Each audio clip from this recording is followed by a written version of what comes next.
ஆமா, லாயரை பாத்துட்டு தான் வரேன். அதுக்கு என்ன? யார கேட்டு இதெல்லாம் பண்ற? நான் யார கேட்கணும்? அவ ஏன் பொண்ணு. அவளை நான் ஒரு தப்பானவனுக்கு கல்யாணம் பண்ணி கொடுத்துட்டேன். இப்ப அதை சரி பண்ணணும்னு பாக்குறேன். அதனாலதான் அவளுக்கு டிவோர்ஸ் வாங்கி கொடுத்துட்டு வேற ஒரு நல்ல வாழ்க்கையை அமைச்சு கொடுக்கணும்னு நினைக்கிறேன். உனக்கு என்ன பைத்தியமா? நம்ம பொண்ணுக்கு இப்ப அமைஞ்சிருக்கிறது நல்ல வாழ்க்கை. அதை கெடுத்துட்டு வேற ஒரு வாழ்க்கையை அமைச்சு தரேன்னு சொல்ற? மாப்பிள்ள மாதிரி ஒரு தங்கமானவ நம்ம பொண்ணுக்கு அமைஞ்சது அவ பண்ண அதிர்ஷ்டம். அதை போய் கெடுக்க பாக்குறியே. உங்க தங்கச்சி பையங்கிறதுனால அவன் நல்லவன் வல்லவன் ரொம்ப தங்கமானவன் எல்லாம் புகழ்ந்து பேசாதீங்க.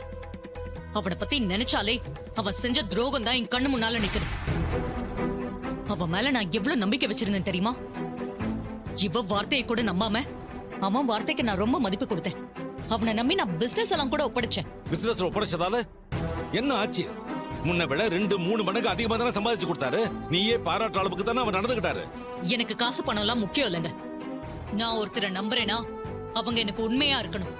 ஆனா அவ எனக்கு நம்பிக்கை துரோகியாலாம் இருந்திருக்கான். இவ அவனை பத்தின உண்மையை நிரூபிக்க பல வகையில ட்ரை பண்ணிருக்கான். ஆனா அது எல்லாத்தையுமே அவன் பொய்யாக்க தான் பார்த்தானே ஒழிய உண்மையை என்கிட்ட சொல்லணும்னு அவன் நினைக்கவே இல்லையே. அதுல இருந்தே தெரியலையா அவன் யோகியதை என்னன்னு? ஒரே ஒரு பொய் சொல்லி டிரைவரா சேர்ந்தான்னு அந்த பெங்களூர்காரன் நவீனையே வீட்டை விட்டு துரத்துனேனே. அப்பவாச்சும் அவன் என்கிட்ட உண்மையை சொல்லிருக்கணும்ல. ஏன் அவன் மனசாட்சி உறுத்தலையா? அவன் எப்படிக்கா சொல்லுவான்? அவன் தான் நம்மள டிசைனா ஏமாத்தணும்னு நினைச்சவனாச்சே. ஒரு பொய்ய மறைக்கதான் நிறைய பேர் படாத பாடு படுவாங்க. ஆனா அவன் ஒரு உண்மையை மறைக்க நிறைய பொய் சொல்லி இருக்கான். அவன் ஃப்ரெண்டுன்னு ஒருத்தன் பரட்டத்தலை போட்டுக்கிட்டு வருவானே, அவனே நம்மள எத்தனை தடவை ஏமாத்தி முட்டாளாக்கி இருக்கான். அதையெல்லாம் செய்ய வச்சதே அவன் தானே. ஏன் இவர் மட்டும் என்ன யோகியமா? பொண்டாட்டிக்கிட்டே அவனை பத்தின உண்மையை மறைச்சவர் தானே. ஒரு நேர்மையான புருஷனா நடந்துக்கவே இல்லையே. அவங்க எல்லாரையும் விட உங்களை தான் நான் மன்னிச்சிருக்கவே கூடாது. போனா போகுதுன்னு விட்டா ரொம்ப பேசுறீங்க. இத பாருங்க, ஆரம்பத்துல தான் நீங்க சொல்லல அவனுக்கு நம்ம பொண்ண கல்யாணம் பண்ணி கொடுக்கணும்னு முடிவெடுத்தப்பாவது ஒரு நல்ல மனுஷனா நீங்க என்கிட்ட உண்மையை சொல்லிருக்கணும்ல. அதான் சாக்குன்னு நீங்க கல்யாணம் பண்ணி கொடுக்கணும் தானே நினைச்சீங்க. இதுக்கு அந்த கிழவி வேற உடந்த. நீங்க எல்லாரும் ஒன்னா சேர்ந்து கூட்டு கலவானையா என் பொண்ணோட வாழ்க்கைய அழிச்சிட்டீங்க. மாப்பிள்ளைய கல்யாணம் பண்ணிக்கிட்டதால அவ என்ன கஷ்டப்படுறா? சந்தோஷமா தானே இருக்கா? மாப்பிள்ளை பிரிஞ்சு துக்கம் தாக்காம விஷ குடிக்க அளவு போயிட்டானா அப்புறமேல அவ எவ்வளவு உயிரா இருக்கான்னு தெரியல உனக்கு? இப்படி அந்யோன்யமா இருக்கிற புருஷ முட்டாட்டி பிரிச்சு வச்சு பார்க்கணும்னு நினைக்கிறியே, இது நியாயமா? நீ என்ன சாதிக்க போற அதால? Sir, madam. வாங்க லாயர் சார்.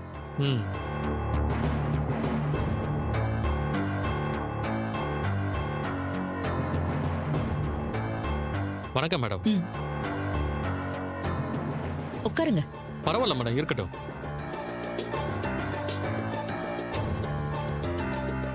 எங்க என்ன லாயர் வந்திருக்காரு? என்ன விஷயமா இருக்கும்? எனக்கு தெரியல ரோகு. உங்க அம்மா தான் வர சொல்லிருக்காங்கன்னு அவங்க பேசுறதுல இருந்தே தெரியுது. எதுக்கு வர சொல்லிருக்காங்கன்னு பாப்போம். உங்க எல்லார்கிட்டயும் ஒரு விஷயம் சொல்றேன், நல்லா கேட்டுக்கோங்க. லாயர் எதுக்காக இங்க வந்திருக்காருன்னு உங்களுக்கு தெரியுமா? சொன்னாதானமா தெரியும் எதுக்கு வந்திருக்காருன்னு. நம்ம குடும்பத்தை ஏமாத்தி ஒரு ஃப்ராடு ரேவதி கழுத்துல தாலி கட்டினான்ல, அவனுக்கும் ரேவதிக்கும் நடந்த கல்யாணத்தை சட்டப்படி ரத்து செஞ்சு விவாகரத்து வாங்கி கொடுக்க போறேன்.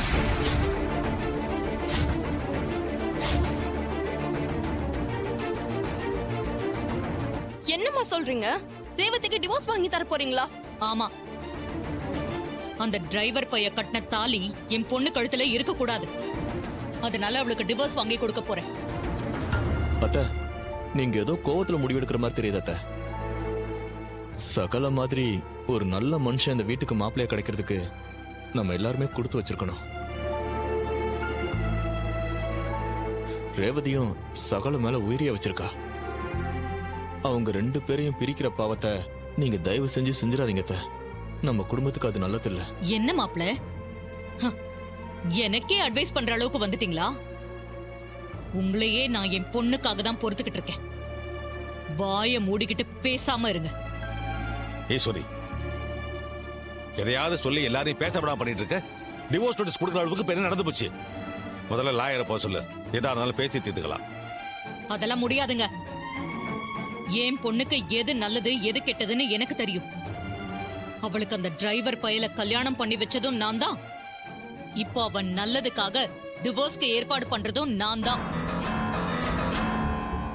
இது பாருங்க, நீங்க யாரும் இதுல குறுக்க வராதீங்க. நான் ரேவதி கிட்ட பேசுறப்போ நீங்க யாரும் குறுக்க பேசி அவளை ஏத்தி விடக்கூடாது. அப்படி ஏதாவது செஞ்சீங்க அப்புறம் நீங்க வேற சாமுண்டீஸ்வரியை பார்க்க வேண்டியதா இருக்கும். அதனால நீங்க எல்லாம் சைலண்டா இருக்கணும், புரியுதா?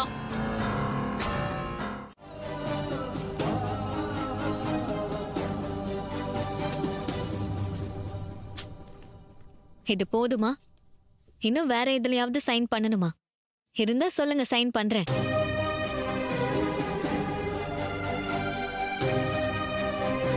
மாமா, என்ன மாமா, ரேவதிக்கு என்னாச்சு? ஏன் இப்படிலாம் நடந்துக்கிறா? நான் அவ கையெழுத்து போட மாட்டான் தான் நினைச்சேன்.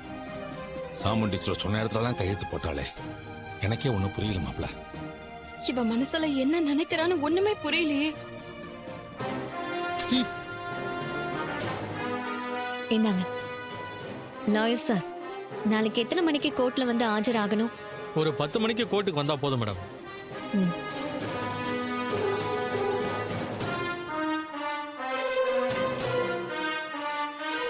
என்ன இவளோட ஆக்டிவிட்டிஸ் எல்லாம் ஒரு மாதிரியா இருக்கு? இவ்வளோ ஏதோ பிளானோட தான் எல்லாத்தையும் செய்யறாளா? ஒன்னும் புரியலையே. நீங்க மார்க் பண்ண இடத்துல எல்லாம் சைன் இருக்கான்னு பாருங்க. கொடுங்க மேடம்.